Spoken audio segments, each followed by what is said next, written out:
ആ രാംനാരായണന് ഛത്തീസ്ഗഡിൽ നിന്ന് വന്ന് പാവപ്പെട്ട അമ്മയെയും ഭാര്യയെയും പ്രിയപ്പെട്ട 2 മക്കളെയും അധ്വാനിച്ച് പൈസ ഭക്ഷണം കൊടുക്കാൻ വേണ്ടിയിട്ട് രാംനാരായണൻ എന്ന ഛത്തീസ്ഗഡ് സ്വദേശി പാവപ്പെട്ടവൻ കേരളമെന്ന രാക്ഷസ കേരളമെന്നായി കൊണ്ടിരിക്കുന്ന സാക്ഷര കേരളത്തില് ദൈവത്തിന്റെ സ്വന്തം നാടെന്ന് പറയുമ്പോഴും സാത്താന്റെ നാടായിക്കൊണ്ടിരിക്കുന്ന പ്രബുദ്ധരെന്ന് അവകാശപ്പെടുന്ന ഈ കൊച്ചു കേരളത്തിൽ പാവപ്പെട്ട ഛത്തീസ്ഗഡ് സ്വദേശിയായ രാംനാരായണൻ വന്നപ്പോ ആ രാംനാരായണനെ ജോലി അന്വേഷിച്ചു വന്നപ്പോ 10-25 തൊഴിലുറപ്പിന്റെ, അതാണല്ലോ ഈ തൊഴിൽ ഉറപ്പെന്ന് പറഞ്ഞാൽ തന്നെ എന്താണ്, വൈകുന്നേരം വരെ പണിയെടുത്തിട്ട് അവസാന സെക്രട്ടറി വന്ന് നോക്കുമ്പോൾ ഇത്രയും നേരം 15 പേര് നിന്ന് കളച്ച തെങ്ങിന്റെ മണ്ടയില്ല, മുകളിലോട്ട് നോക്കുന്നില്ല, താഴെ നിന്ന് കളച്ചോണ്ടിരിക്കുക. അതാണല്ലോ തൊഴിലുറപ്പെന്ന് പറയുന്നത്. അപ്പൊ ഈ നിലയിൽ തൊഴിലുറപ്പിന്റെ പേരിൽ 25ഓളം ആളുകൾ കൂടി ഇരുന്നിട്ട് 25ഓളം വരുന്ന ആളുകൾ ആണും പെണ്ണും അയാൾ അടിച്ചു. ചോദിച്ചത് തും ബംഗ്ലാദേശി, നീ ബംഗ്ലാദേശുകാരനാണോ, പച്ചയ്ക്ക് ചോദിക്കാൻ നീ മുസ്ലിം ആണോ എന്ന്. എന്നിട്ട് അയാളെ അടിച്ചടിച്ചു കൊന്നു.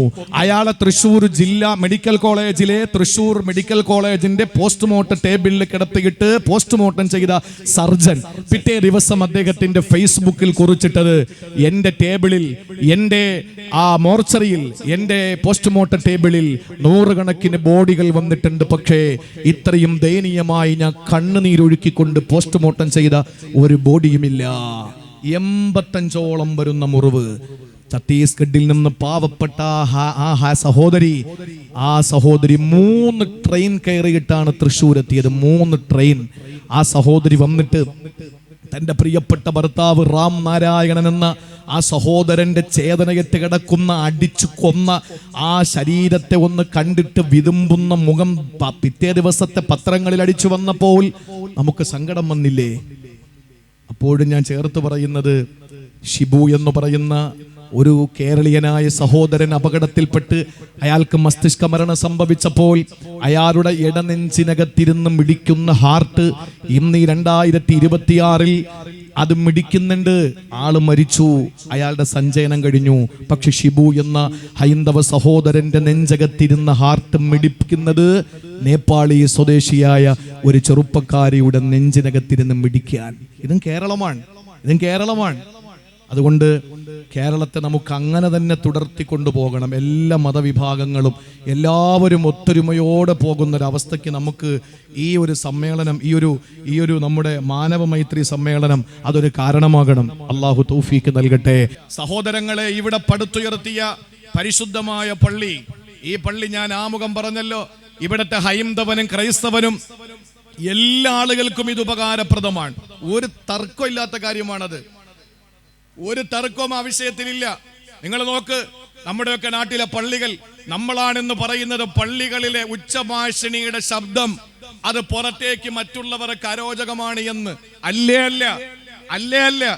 ഒരു ഹിന്ദു സഹോദരൻ ഇന്നുവരെ ഏതെങ്കിലും ഒരു ഹൈന്ദവ സഹോദരൻ ഒരു സ്റ്റേറ്റ്മെന്റ് ഇറക്കിയിട്ടുണ്ടോ?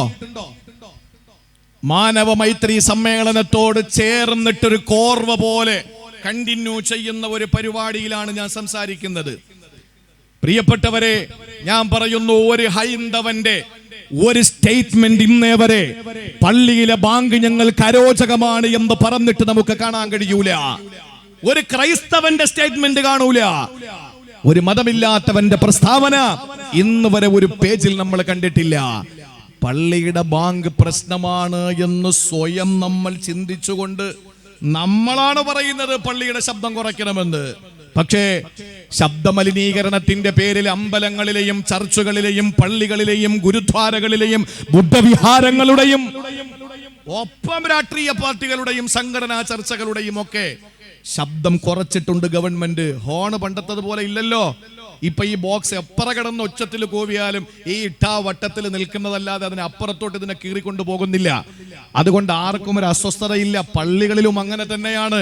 പക്ഷെ നിങ്ങൾക്കറിയോ, ഹൈന്ദവ സഹോദരങ്ങൾക്ക് ഈ ബാങ്ക് എത്രത്തോളം പ്രിയങ്കരമാണെന്ന് എത്ര ഹൈന്ദവ സഹോദരങ്ങൾ പറഞ്ഞിട്ടുണ്ട്. സുബഹിന്റെ ബാങ്ക് കേട്ടിട്ടാണ് ഞങ്ങൾ രാവിലെ എഴുന്നേറ്റ് പ്രാർത്ഥനയ്ക്ക് വേണ്ടിയിട്ട് ഞങ്ങൾ പ്രാർത്ഥനാ മുറിയിൽ പോകുന്നത്. ഓംകാര പ്രാർത്ഥനയ്ക്ക് വേണ്ടിയിട്ട് ഓം സദോമാം സദ്ഗമയ തമസോമാം ജ്യോതിർഗമയ ഓം അസദോമാം സദ്ഗമയ തമസോമാം ജ്യോതിർഗമയ മൃത്യോമാം അമൃതം ഗമയ. ഓംകാര പ്രാർത്ഥനയ്ക്ക് വേണ്ടിയിട്ട് പൊട്ടുതൊട്ട അമ്മയുടെ മകൾ നന്നായിട്ട് കുളിച്ച് ചന്ദനക്കുറി തൊട്ട് നല്ല നിലയിൽ വസ്ത്രം ധരിച്ച് പ്രാർത്ഥനാ മുറിയിലേക്ക്, ദൈവത്തിന്റെ പൂജാമുറിയിലേക്ക് കടന്നു പോകുന്നത് പള്ളിയിലെ സുബഹി ബാങ്ക് കേട്ടിട്ടാണെന്ന് ഹൈന്ദവ സഹോദരങ്ങൾ എത്ര പേര് പറഞ്ഞിട്ടുണ്ട്. ലൊഹറിന്റെ ബാങ്ക് കേൾക്കുമ്പോഴാണ് ഓഫീസിലിരിക്കുന്ന ഒരു ഹൈന്ദവന് ലഞ്ചിന്റെ ടൈമായി എന്നറിയുന്നത്. ജോലി തിരക്കിനിടയിൽ അസറിന്റെ സമയമാകുമ്പോഴാണ് ഓഫീസ് ക്ലോസ് ചെയ്യേണ്ടതെന്ന് ആ ഹൈന്ദവനെയും ക്രൈസ്തവനെയും ഓർമ്മിപ്പിക്കുന്നതിന്റെ ബാങ്ക് പള്ളിയുടെ മിനാരത്തിൽ നിന്ന് കേൾക്കുന്നു. മഗ്രിബിന്റെ സമയത്തെ ബാങ്ക് അവരുടെ സന്ധ്യാ പ്രാർത്ഥനയ്ക്ക് തിരികൊളുത്താൻ വേണ്ടിയിട്ടുള്ള സമയമാണ്. ഇഷാഇന്റെ ബാങ്ക് കേൾക്കുമ്പോൾ അവർക്ക് ഡിന്നർ കഴിച്ചിട്ട് കിടക്കാൻ ടൈമായി എന്ന് അവർക്ക് ബോധം വരുന്നത് ആ സമയത്താണെന്ന് നൂറുകണക്കിന് ഹൈന്ദവ സഹോദരങ്ങൾ പല വേദികളിലും വെച്ച് പ്രസംഗിച്ചത് ഈ വിനീതൻ കേട്ടിട്ടുണ്ട്. ആർക്കാ ബാങ്ക് അരോചകമാകുന്നത്? സുബഹിന്റെ ബാങ്ക് അമ്മക്ക് അരോചകം. കാരണം എന്താ? നല്ല തണുപ്പല്ലേ ഇപ്പൊ കിടക്കാൻ. ആ സമയത്ത് 5:25 5:15 ഒരു ബാങ്ക് വിളിക്കുമ്പോ നമുക്ക് വല്ലാത്തൊരു അസ്വസ്ഥതയാണ്. ഈ മുക്രി മോദീന് വേറെ ഒരു ജോലിയില്ല, ഈ എണീറ്റ് നിസ്കരിക്കണം. അങ്ങനെ ഒരു ശാപവാക്ക് ഉറക്കപ്പിച്ചിലാണെങ്കിൽ പോലും പറയുന്നത് നമ്മളാണ്. എന്നിട്ട് നമ്മൾ പറയുന്നു ബാങ്ക് അരോചകമാണ്. അല്ല, കേരളത്തിലെ പ്രമുഖനായ ഒരു രാഷ്ട്രീയ പ്രവർത്തകൻ, രാഷ്ട്രീയ നേതാവ് ബാങ്ക് വിളി നായയുടെ കുരയാണ് എന്ന ഒരു സ്റ്റേറ്റ്മെന്റ് ഇറക്കിയപ്പോൾ യൂട്യൂബും സോഷ്യൽ മീഡിയയും സജീവമാകാത്ത ഒരു കാലമുണ്ടായിരുന്നു ഏതാനും 7-8 വർഷങ്ങൾക്ക് മുമ്പ്. ആ സമയത്ത് 40 വേദിയിൽ ബാങ്ക് വിളി നാടിന് ഐശ്വര്യമെന്ന് പ്രസംഗിച്ച ആളാണ്. അറിവിൽ ദുർബലരും പിന്നിലുമുള്ള ഞാൻ. അപ്പൊ പണ്ഡിതന്മാർക്ക് തഴവ മുജീബ് ഉസ്താദിന്റെ ഞാൻ ചുറ്റുമൂല പഠിക്കുമ്പോൾ തഴവ മുജീബുർ റഹ്മാൻ മൗലവിയുടെ പ്രസംഗം കേട്ടിട്ടൊക്കെയാണ് നമുക്ക് പ്രസംഗിക്കണമെന്ന് ആഗ്രഹങ്ങൾ ഉണ്ടായത്. നിങ്ങൾ അറിയണം, പറഞ്ഞ ഒത്തിരി പറയാനുണ്ട്. ബിലാൽ തങ്ങൾക്ക് എന്താ ക്വാളിറ്റി ഉള്ളത്? പറയത്തക്ക സൗന്ദര്യമുണ്ടോ? നമ്മുടെ പ്രിയപ്പെട്ട പ്രവാചകന്റെ സൗന്ദര്യം ചുവപ്പ് കലർന്ന വെളുപ്പ് നിറമായിരുന്നില്ലേ? ബിലാൽ റളിയല്ലാഹു തആല അൻഹുവിന്റെ സൗന്ദര്യം നാട് നീളെ നടന്ന പ്രസംഗങ്ങൾ നമ്മൾ കേട്ടവരല്ലേ? ഒരുപാട് ചരിത്ര ഗ്രന്ഥങ്ങൾ നമ്മൾ വായിച്ചവരല്ലേ? സ്പ്രിംഗ് പോലെ വളഞ്ഞ് പൊളഞ്ഞ് തലയിൽ ഒട്ടിക്കിടക്കുന്ന തലമുടി, നമ്മുടെ സ്വകാര്യ പത്തിരി, നമ്മുടെ കരുനാഗപ്പള്ളി പത്തിരി പോലെ പരന്ന ചപ്പിയ മൂക്ക്, ചുണ്ടിങ്ങനെ തടിച്ചു തൂങ്ങിക്കിടക്കുന്ന വികൃതമായ ഈ പ്രസംഗം നടക്കുന്നതിന്റെ 4 ഭാഗത്തേക്ക് നിങ്ങൾ നോക്കിയാൽ പാതിരാത്രിയുടെ ഈ ഇരുൾമുട്ടിയ രാത്രിയുടെ നിഗൂഢതകൾ നിങ്ങൾക്ക് കാണാം. അതേപോലെ നിറമായിരുന്നു ബിലാൽ ഇബ്നു റബാഹ് തങ്ങളുടെ നിറം. കറുത്ത് കരിവാളിച്ച രൂപമായിരുന്നു. മഹാനായ ബിലാൽ റളിയല്ലാഹു തആല അൻഹുവിനെ പരിശുദ്ധ കഅബാലയത്തിന്റെ മുകളിൽ കയറ്റിയിട്ട് മക്ക വിജയത്തിന്റെ എന്ന് ബാങ്കുലി മുടക്കാൻ പറഞ്ഞപ്പോൾ തൊട്ടപ്പുറത്ത് മഖാം ഇബ്രാഹിമിന്റെ പരിസരത്തെ പാറക്കൂട്ടങ്ങളുടെ മുകളിൽ അന്നത്തെ ഫാസിസ്റ്റ് ദുഷ്ടക്തികൾ ഇരുന്നിട്ട് പറഞ്ഞൊരു വാക്കുണ്ട്, ഈ ഖുറാബുൽ അസ്വദിനെ അല്ലാതെ മുഹമ്മദിന് ബാങ്ക് വിളിക്കാൻ ആരെയും കിട്ടിയില്ലയോ? ഖുറാബുൽ അസ്വദ് എന്ന് പറഞ്ഞാൽ കരിങ്കാക്ക. ഈ കരിങ്കാക്ക അല്ലാതെ വേറെ ആരെയും കിട്ടിയില്ലേ? ആ നിലയിൽ കറുത്ത് കരിവാളിച്ചു പോയി. ബത്ഹാഇന്റെ താഴ്വരയിൽ ഉമയ്യത്തിന്റെ പട്ടാളത്തിന്റെ ചാട്ടവാറും ചമ്മട്ടിപ്രഹരവും അനുഭവിക്കുമ്പോൾ കറുത്ത ശരീരത്തിൽ നിന്ന് ആടിന്റെ തോലുരിയും പോലെ തോലുരിഞ്ഞു വന്നപ്പോൾ മഹാനായ ബിലാൽ തങ്ങൾ ഉമയ്യത്തിനോട് പറഞ്ഞു, കുറച്ച് വെള്ളം തരുവോ എന്ന് ചോദിച്ചു. ആ സമയത്ത് നിനക്ക് വെള്ളം തരാമടാ നായേ എന്ന് പറഞ്ഞിട്ട് മുഖത്തേക്ക് കാർക്കിച്ചു തുപ്പിക്കൊടുത്ത ഉമയ്യത്തിന്റെ തുപ്പുനീര് നാവ് കൊണ്ട് ഒപ്പിയെടുത്ത് തൊണ്ട നനച്ചിട്ട് അല്ലാഹു അക്ബർ എന്ന് വിളിച്ച ധീരനായ ബിലാൽ റളിയല്ലാഹു തആല അൻഹുവിനെ കഅബാലയത്തിന്റെ മുകളിൽ കയറ്റി നിർത്തിയിട്ട് ഇന്നലെ വരെ താൻ അടിമയായി ശരീരം മുഴുവനും അടിക്കപ്പെടുകയും തൊഴിക്കപ്പെടുകയും പീഡിപ്പിക്കപ്പെടുകയും ചെയ്ത ആ ബത്ഹാഇന്റെ മണൽത്തരികൾ മുഴുവനും കോൽമയിൽ കൊള്ളിക്കത്തക്കവണ്ണം ബാങ്ക് കൊടുത്ത ബിലാൽ റളിയല്ലാഹു തആല അൻഹു ആദരവായ പ്രിയപ്പെട്ട പ്രവാചകൻ സല്ലല്ലാഹു അലൈഹി വസല്ലമ തങ്ങൾ, നിങ്ങൾ അറിയണം പ്രിയപ്പെട്ട സഹോദരങ്ങളെ, മഹാനായ പ്രവാചകന് ബിലാൽ റളിയല്ലാഹു തആല അൻഹു സമ്മാനിച്ച ഏറ്റവും വലിയ സമ്മാനം എന്ന് പറയുന്നത് ബിലാൽ തങ്ങളെ അള്ളാഹുവിന്റെ റസൂല് ബാങ്ക് കൊടുക്കാൻ വേണ്ടി പ്രത്യേകം നിയമിച്ചു എന്നതാണ്. എന്താ കാര്യം? നിറത്തിൽ കറുപ്പ, സൗന്ദര്യത്തിൽ പിന്നില, കുടുംബം എടുത്തു പറയാൻ പറ്റിയ നല്ല കുടുംബമൊന്നുമില്ല. അബിസീനിയക്കാരനാ, ഹബിഷക്കാരനാ, എത്യോപ്യക്കാരനാ, നീഗ്രോയാണ്. പക്ഷേ ബിലാൽ തങ്ങളുടെ ക്വാളിറ്റി എന്തായിരുന്നു? ആ മനോഹരമായ ബാങ്ക്. അതുകൊണ്ട് ഏറ്റവും നല്ല കർണാനന്ദകരമായ ബാങ്ക് നമ്മുടെ നാട്ടിൽ മുഴങ്ങണം. ആളുകൾ അത് കേൾക്കുമ്പോൾ അറിയാതെ പള്ളിയിലേക്ക് കയറണം. എങ്ങനെ? അഴകോടെ, ഭക്തിയോടെ. അള്ളാഹു അതിന് തൗഫീക്ക് നൽകി അനുഗ്രഹിക്കുമാറാവട്ടെ. സഹോദരങ്ങളെ, ഒരു ഹൈന്ദവ സഹോദരന് പള്ളിയിൽ കയറണം. ഏത് പള്ളിയിൽ? നമ്മുടെ പള്ളിയിൽ ഇവിടത്തെ ഒരു കൃഷ്ണൻകുട്ടിക്ക് കയറേണ്ട ഒരു സാഹചര്യം വന്നാൽ ആ കൃഷ്ണൻകുട്ടിയോട് പറയണം. അത് കൃഷ്ണൻകുട്ടിയോട് മാത്രമല്ല, ഇബ്രാഹിം കുട്ടിയുടെ അടുത്തും പറയണം, അത് മുഹമ്മദ് കുട്ടിയുടെ അടുത്തും പറയണം. അത് കൃഷ്ണൻകുട്ടിക്ക് മാത്രമല്ല, വിഷയമല്ല. നിങ്ങൾ പള്ളിയിൽ വരുമ്പോൾ മാന്യമായ വസ്ത്രം ധരിച്ചു വരണം. ഞാനൊരു രഹസ്യം പറയട്ടെ. ലൈവ് വെച്ചത് നിങ്ങളാണ്, മൈക്ക് വെച്ചത് നിങ്ങളാണ്. ഞാൻ രഹസ്യമായിട്ട് പറയാൻ പോവാൻ. MLA കാണാൻ പോകുമ്പോൾ നമ്മൾ എങ്ങനെ? ഞാനിപ്പം സെക്രട്ടേറിയറ്റിന് അടുത്ത പള്ളിയിലാണ് ഞാൻ ജുമയ്ക്ക് പോകുന്നത്. ഈ കാസർഗോഡ് മുതൽ ഇങ്ങ് അറ്റം വരെയുള്ള ചില ആളുകളൊക്കെ ജുമയ്ക്ക് വരും. ജുമയ്ക്ക് വന്ന് അവിടെ വന്ന് കാണുമ്പോൾ റൂമിലേക്ക് വന്നിട്ട് ഇങ്ങനെ പരിചയം പുതുക്കാറുണ്ട്. നമ്മുടെ ഈ ഓട്ടത്തിൽ കാണുന്ന ആളുകളൊക്കെ എന്തോ ഒരു രസമാണ് അവരെ കാണാൻ. ടിപ് ടോപ്പാണ്. നല്ല പശയൊക്കെ മുക്കി, കഞ്ഞിയൊക്കെ മുക്കി. അടുത്ത് നിൽക്കാൻ പറ്റൂല, കാരണം TTയുടെ ഇഞ്ചക്ഷൻ എടുക്കേണ്ടി വരും. ആ രീതിയിലും നല്ല ടിപ് ടോപ്പായി തേച്ച് കൊള്ളിയാക്കിയിട്ട ഡ്രസ്സൊക്കെ ഇട്ട് ഇങ്ങനെ വന്ന് നിൽക്കുന്ന സുമുഖന്മാരെ കണ്ടാ ചോദിക്കും, എന്താ അത്? മിനിസ്റ്ററെ കാണാൻ വന്നതാ? MLA കാണാൻ വന്നതാ? അതുപോലെ തന്നെ രാജ്ഭവനിൽ വന്നതാ? അതുപോലെ തന്നെ കളക്ടറേറ്റിൽ വന്നതാണ്? അതല്ലെങ്കിൽ MLA ഹോസ്റ്റലിൽ വന്നതാണെന്നൊക്കെ പറയും. ഇതിൽ പല ആളുകളെയും സ്വന്തം മഹല്ലിൽ പ്രസംഗത്തിന് പോകുമ്പോൾ കണ്ടിട്ടുണ്ട്. എന്താ അവര് ധരിച്ചിരിക്കുന്നത്? കള്ളിമുണ്ട്. പള്ളിയിലേക്ക് വരുമ്പോൾ അവരെടുക്കുന്ന എന്താ? കള്ളിമുണ്ട്. ഇങ്ങനെ ചുരുണ്ട് നമ്മുടെ കാലിന്റെ മുട്ടിന്റെ ഭാഗം വരെ കയറിയിരിക്കുന്ന ഡ്രസ്സ്. പടച്ചോന്റെ മുമ്പിൽ നിൽക്കുമ്പോൾ ധരിക്കുന്ന ഇതൊക്കെയാ. MLA മുമ്പിൽ വരുമ്പോഴോ നല്ല ടിപ് ടോപ്പായിരിക്കും. കല്യാണത്തിന് പോകുമ്പോ അല്ലെന്ന് സഹോദരിമാര് പറയട്ടെ, അവരുടെ വീട്ടിലെ ഏറ്റവും മനോഹരമായ വസ്ത്രമേതെന്ന് ചോദിച്ചാൽ കല്യാണത്തിനിട്ടുകൊണ്ട് പോകുന്നത്, മരണത്തിനിട്ടുകൊണ്ട് പോകുന്നത് അങ്ങനെയുള്ള വസ്ത്രങ്ങളാണ്. ഏറ്റവും മോശമായതിന്റെ തൊട്ടുമുകളിൽ മോശമായത് ഏതാ എന്ന് ചോദിച്ചാൽ വീട്ടിൽ ഇടുന്നത്, ഭർത്താവിന്റെ മുമ്പിൽ ഇടുന്നത്. കാരണം എന്റെ ഭർത്താവല്ലേ, എന്റെ ഇക്ക അല്ലേ, അപ്പൊ ഇതൊക്കെ കണ്ടോട്ടെ, കുഴപ്പമൊന്നുമില്ല. ഏതാ? മുഷിഞ്ഞ വേഷം. ആരാന്റെ മുമ്പിൽ പോകുമ്പോ നല്ല വസ്ത്രം. ഇവിടെ ഭർത്താവിന്റെ മുമ്പിൽ ഒരു തരം മോശപ്പെട്ട വസ്ത്രം. അതിനേക്കാൾ മോശപ്പെട്ട വസ്ത്രമാണ് അവരുടെ മുസല്ലയിൽ പൊതിഞ്ഞു വെച്ചിരിക്കുന്ന നിസ്കാര കുപ്പായം. മലക്ക് പോയിട്ട് ശൈത്താൻ പോലും അടുക്കൂല, അല്ലേ? കരിമ്പേൻ അടിച്ചിട്ട് ഇങ്ങനെ ചുരുട്ടി വെച്ചിട്ടുണ്ട്. സഹോദരിമാർക്ക് നല്ല ഇഷ്ടപ്പെട്ടാണ് എന്റെ പ്രസംഗം, കാരണം നല്ല ദേഷ്യം വരുന്നുണ്ടാവും. പക്ഷേ നിങ്ങൾ പ്രത്യേകമായി മനസ്സിലാക്കാനുള്ളത്, ഏറ്റവും നല്ല വെടിപ്പുള്ള വസ്ത്രം നിങ്ങൾ പടച്ചവന്റെ മുമ്പിൽ നിൽക്കുമ്പോഴല്ലേ ധരിക്കേണ്ടത്.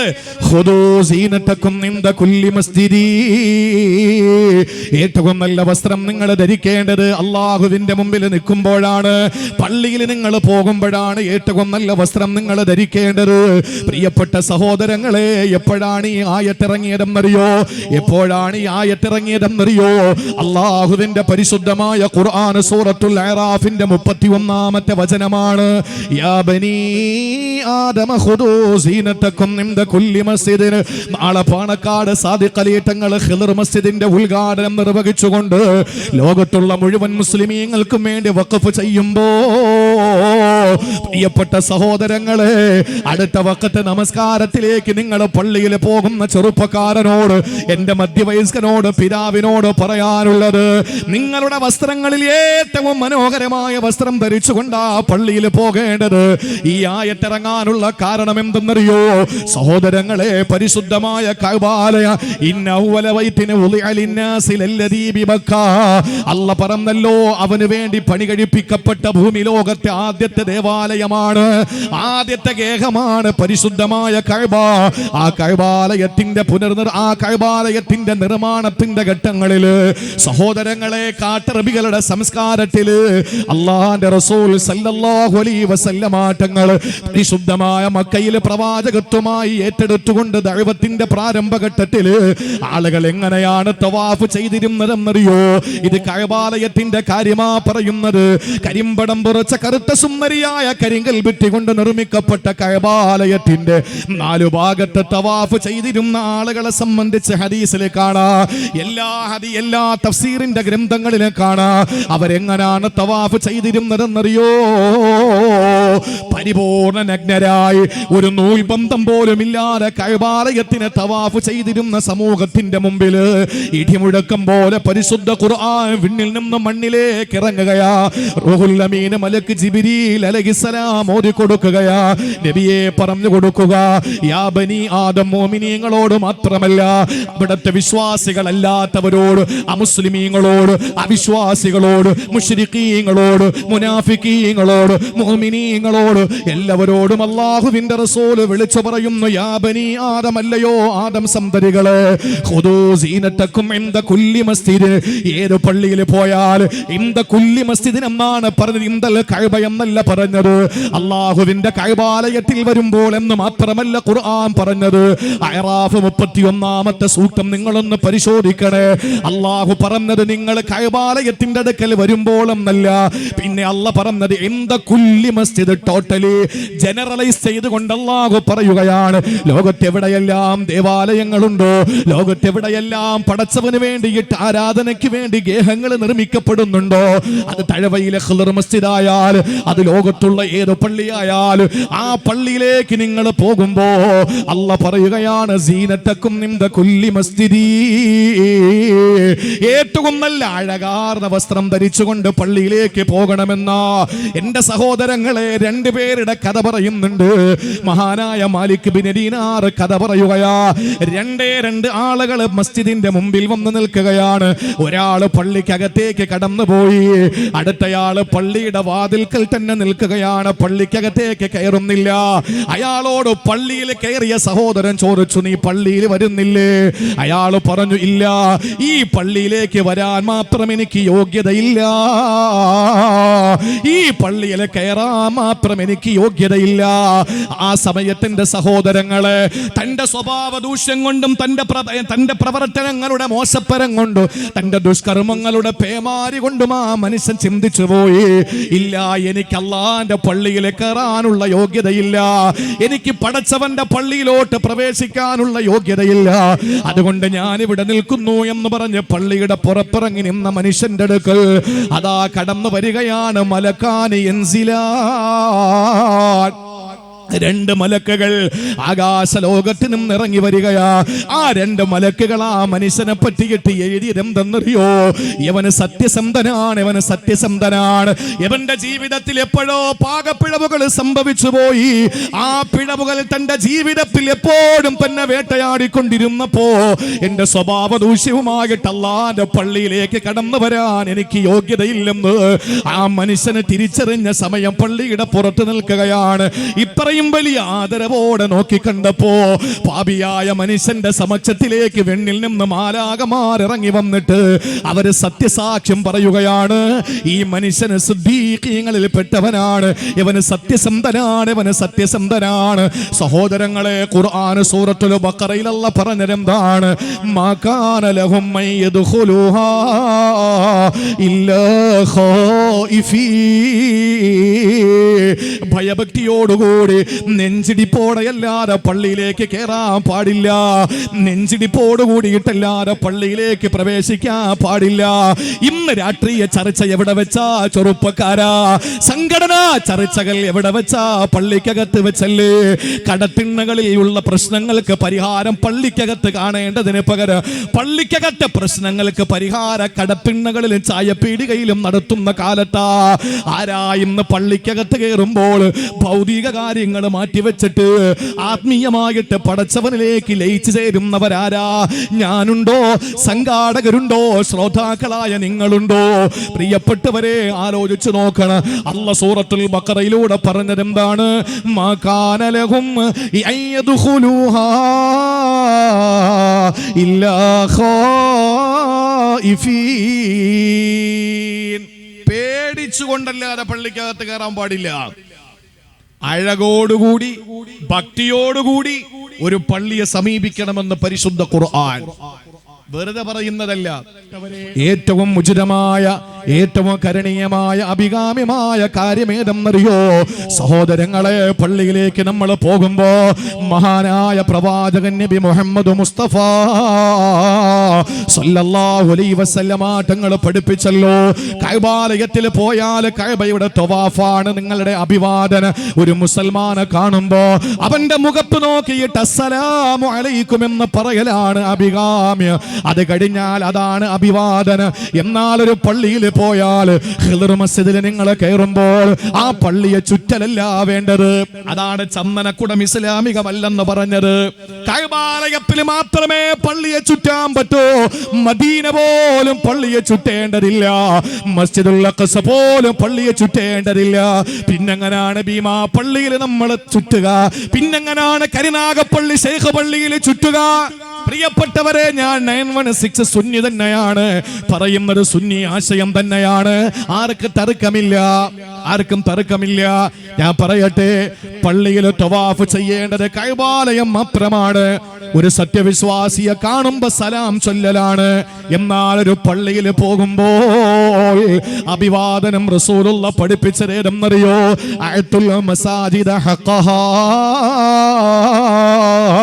നാളെ കിഴക്കൻ ചക്രവാളത്തിൽ അരുണകിരണങ്ങൾ പ്രകടമാകുമ്പോ ഖിദ്ർ മസ്ജിദിനെ സമീപത്തുകൂടി നിങ്ങൾ പോയാൽ ആ പള്ളിയിൽ നിങ്ങൾ കയറി കഴിഞ്ഞാൽ എങ്ങനെ കയറണമെന്ന് പറഞ്ഞു? അഴകോടെ ഭക്തിയോടെ നിങ്ങൾ കയറണമെന്ന് പറഞ്ഞു.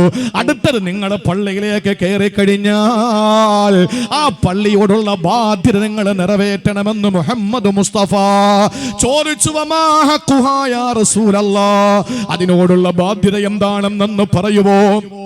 നബി തങ്ങൾ പറഞ്ഞു, അൻതുസല്ലൂ റകഅതൈനി ഖബ്ല അൻ തജ്ലിസൂ. നിങ്ങൾ അവിടെ ഇരിക്കുന്നതിന് മുമ്പ് 2 റക്അത്ത് നമസ്കരിക്കുക. സഹോദരങ്ങളെ, ഇതിന് അറബിയിൽ പറയുന്നത് തഹിയ്യത്തിന്റെ നിസ്കാരം എന്നാണ്. തഹിയ്യത്ത് എന്ന അറബി പദത്തിന്റെ മലയാള അർത്ഥം അഭിവാദനം എന്നാണ്. ഒരാൾ മറ്റൊരാളെ കാണുമ്പോ സലാം പറയൂലേ? കഅബാലയത്തിലെത്തുമ്പോ അതിനെ വലയം ചെയ്യൂലേ? അതുപോലെ പള്ളിയിലേക്ക് വന്നാ മുസ്ലിമേ ചെയ്യേണ്ടത് ഇരിക്കുന്നതിന് മുമ്പ് 2 റക്അത്ത് നമസ്കാരമാണ്.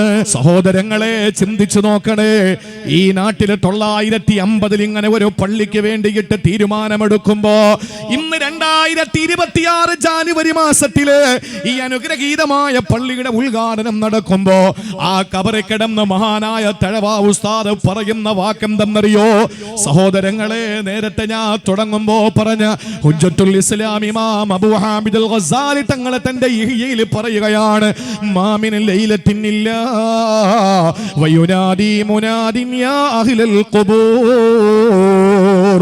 ഓരോ പാതിരാപ്പിട നിശബ്ദതകളിലും വിളിച്ചു പറയുന്ന ഒരു വിളിയാളൻ വിളിച്ചു പറയുകയാണ്, ഓ ശ്മശാന താമസക്കാരെ, ഓ ശ്മശാനത്തിൽ കിടക്കുന്നവരെ, ഖബർസ്ഥാനിൽ അന്തി ഉറങ്ങുന്നവരെ, നിങ്ങൾക്ക് എന്താണ് ആഗ്രഹമെന്ന് ചോദിക്കുമ്പോൾ ഈ തഴവയുടെ കുറ്റിപ്പുറപ്പിന്റെ ഈ അന്തരീക്ഷത്തിൽ വന്ന് നിന്നുകൊണ്ട് ഒരു വിളിയാളൻ വിളിച്ചു ചോദിക്കുന്നു തഴവ ഉസ്താദിനോട്, നിങ്ങൾക്ക് എന്താണ് ആഗ്രഹമെന്ന് ചോദിക്കുമ്പോൾ അവര് പറയുമത്രേ, നഗ്ബിതു അഹ്ലൽ മസാജിദി, ഞങ്ങൾക്ക് അഭിമാനം പള്ളിയിലുള്ള ആളുകളോടാണ്, ഇതിന്റെ പരിപാലകരോടാണ്, ഇതിൽ പള്ളിയിൽ നിസ്കരിക്കാൻ വരുന്നവരോടാണ്. എന്താ കാര്യമെന്നറിയോ? ലിഅന്നഹും യുസല്ലൂന വലാ നുസല്ലി, അവര് നിസ്കരിക്കുന്നുണ്ട്, ഞങ്ങൾ നിസ്കരിക്കുന്നില്ലല്ലോ. ഈ ഖബറിൽ ഞങ്ങൾക്ക് നിസ്കരിക്കാൻ പറ്റുന്നില്ലല്ലോ. ഖബറിൽ നിസ്കരിച്ച ഒരു പ്രവാചകനുണ്ട്, സയ്യിദുനാ കലീമുല്ലാഹി മൂസ. മറർതു ബിഖബരി മൂസ ഫഇദാ ഹുവ ഖായിമുൻ യുസല്ലി ഫീ ഖബരിഹി. ഞാൻ മൂസ പ്രവാചകന്റെ ഖബറിന്റെ സമീപത്ത് കൂടി പോയപ്പോ ആ ഖബറിനകത്ത് മൂസാ നബി നിസ്കരിക്കുന്നത് ഞാൻ കണ്ടു എന്ന് ആദരവായ പ്രവാചകൻ. ഇന്നേ വരെ സത്യത്തിന്റെ ലാഞ്ചന ആദരങ്ങളിൽ നിന്ന് തമാശയ്ക്ക് പോലും അടർന്നു വീഴാത്ത ആമിനയുടെ പൊന്നുമോൻ നബി മുഹമ്മദ് മുസ്തഫ. സഹോദരങ്ങളെ, അല്ലാഹുവിന്റെ റസൂൽ സല്ലല്ലാഹു അലൈഹി വസല്ലം പറഞ്ഞതായി ഇഹ്യായിൽ രേഖപ്പെടുത്തുകയാണ്, ഓരോ ഖബറാളികളും ആഗ്രഹിക്കുന്നു, ഈ ആളുകൾക്ക് നിസ്കരിക്കാൻ പറ്റുന്നു, ഞങ്ങൾക്ക് പറ്റുന്നില്ലല്ലോ, ഞങ്ങൾക്ക് പറ്റുന്നില്ലല്ലോ. ജീവിച്ചിരിക്കുമ്പോ നിസ്കരിക്കണം, ജീവിച്ചിരിക്കുമ്പോഴേ നിസ്കരിക്കാൻ കഴിയുള്ളൂ. മരിച്ചുപോയാ നമുക്ക് വേണ്ടി മറ്റുള്ളവർ നിസ്കരിക്കും. ജീവിച്ചിരിക്കുമ്പോഴേ നമുക്ക് പറ്റുള്ളൂ. നമ്മൾ മരിച്ചാൽ 3 വെള്ള തുണിയിൽ പൊതിഞ്ഞിട്ട് മീറ്ററിന് 60 രൂപ വിലയുള്ള 3 കഫൻ പുടവയിൽ പൊതിഞ്ഞിട്ട് 3 സ്ഥലത്ത് ഒരു ചെറിയ അതിൽ നിന്ന് തന്നെ എടുത്ത നാട കൊണ്ട് കൂട്ടിക്കെട്ടിയിട്ട് ദ്വാരങ്ങളിൽ പഞ്ഞി വെച്ച് നമസ്കാരത്തിന്റെ സുജൂദിന്റെ അവയവങ്ങളിൽ പഞ്ഞി വെച്ചിട്ട് കുറച്ച് പെർഫ്യൂം തേച്ചിട്ട് നിന്നെ പച്ച മണ്ണിനോട് ചേർത്ത് വെക്കുമ്പോൾ പ്രിയപ്പെട്ട പെങ്ങളെ, നിന്നെ പള്ളിയിൽ കൊണ്ടുവന്ന് നിസ്കരിക്കുകയാണ്. അന്ന് നിനക്ക് നിവരാനും കുനിയാനും ഇരിക്കാനും ചരിയാനും തിരിയാനും കഴിയാത്തൊരവസ്ഥ. അതുകൊണ്ട് ജീവിച്ചിരിക്കുമ്പം അത് ചെയ്. നിങ്ങളുടെ മുന്നിലൊരു പള്ളി വെക്കുമ്പോൾ ഈ പള്ളി എന്തിനാണ്? തഴവയുടെ മണ്ണിൽ, തഴവ ഉസ്താദിന്റെ മണ്ണിൽ നിൽക്കുമ്പോ പ്രിയപ്പെട്ടവരെ, ഞാൻ ഓർത്തോർത്തു പറയുകയാണ്, ഈ വിനീതന്റെ നാട് കേരളത്തിലെ കൊച്ചു പൊന്നാനി എന്നറിയപ്പെടുന്ന പ്രദേശമാണ് പനവൂർ. ആ പനവൂരിൽ പള്ളിയുടെ മഹത്തായ ഉദ്ഘാടന വേളയില് തഴവ ഉസ്താദ് സ്വന്തം കൈപ്പടയിൽ എഴുതിയിട്ടൊരു പാട്ട് പാടി. ആ പാട്ടിൽ ഉസ്താദ് ഇങ്ങനെ ഒരുപാട് വാചകങ്ങൾ എഴുതി പിടിപ്പിക്കുമ്പോ അതിലൊരു വരി എന്താണെന്നറിയോ? വെറും പ്രൗഢിയിൽ മാത്രം ഫലം എന്തുണ്ട്, പാലില്ല പശുവിന് കാഴ്ചയിൽ രസമുണ്ട്, ചില പള്ളികൾ കാഴ്ചയ്ക്ക് കൗതുകമുള്ളതാ, ജുമയ്ക്ക് പോലും പ്രാവ് നിസ്കരിക്കേണ്ടതാ. ആർക്കും വിശദീകരണമില്ലാതെ തഴവ ഉസ്താദ് പറഞ്ഞു വെച്ചു.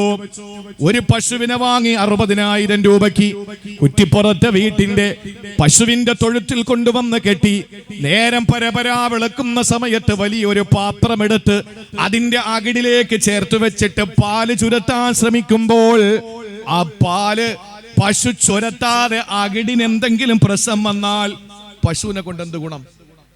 പോത്താണെങ്കിൽ ഉലുഹിയയ്ക്ക് കൊടുക്കാം, കാളയാണെങ്കിൽ ഉലുഹിയയ്ക്ക് കൊടുക്കാം. മറ്റുള്ളവർ വിശ്വസിക്കുന്നത് നമ്മൾ പശുവിനെ തിന്നുന്നതാണ്. പശു ഇറച്ചിയാണെന്ന് അറിഞ്ഞാൽ നമ്മൾ അവിടെ നിന്ന് ഇറങ്ങുക ചെയ്യുക, അല്ലേ? പശു എന്ന് പറയുന്ന ആ ജീവി, അതിനോട് ആകെ അതിൽ നിന്ന് കിട്ടുന്ന ഉപയോഗം എന്ന് പറഞ്ഞാൽ പാലാണല്ലോ. ആ പാല് ചുരത്താതെ 60,000 രൂപയ്ക്ക് വാങ്ങിയ പശു പാല് ചുരത്തിയില്ലെങ്കിൽ കാണാൻ നല്ല മനോഹരമായ 2 ചെറിയ കൊമ്പ്, അതേപോലെ തന്നെ മനോഹരമായ നല്ല ശരീരം, ആ നല്ല നിറമാണ്, നല്ല വാലാണ്, ഇതൊക്കെ പറഞ്ഞിട്ട് വല്ല കാര്യമുണ്ടോ? ആ പാല് പശു പാല് തന്നില്ലെങ്കിൽ എന്താ ഗുണം? അതാണ് ഞാൻ പറഞ്ഞത്, വെറും പ്രൗഢിയിൽ മാത്രം ഫലം എന്തുണ്ട്, പാലില്ല പശുവിന് കാഴ്ചയിൽ രസമുണ്ട്, ചില പള്ളികൾ കാഴ്ചയ്ക്ക് കൗതുകമുള്ളതാ, ജുമയ്ക്ക് പോലും പ്രാവ് നിസ്കരിക്കേണ്ടതാ. നല്ല പള്ളിയാണ്, കാണാൻ മനോഹരം. താജ്മഹലിന്റെ മോഡലിലെ പള്ളി നമ്മുടെ കരുനാഗപ്പള്ളി ഇവിടെ സ്വന്തമാണ്, അല്ലേ? എന്തെല്ലാം മോഡലാ പള്ളി.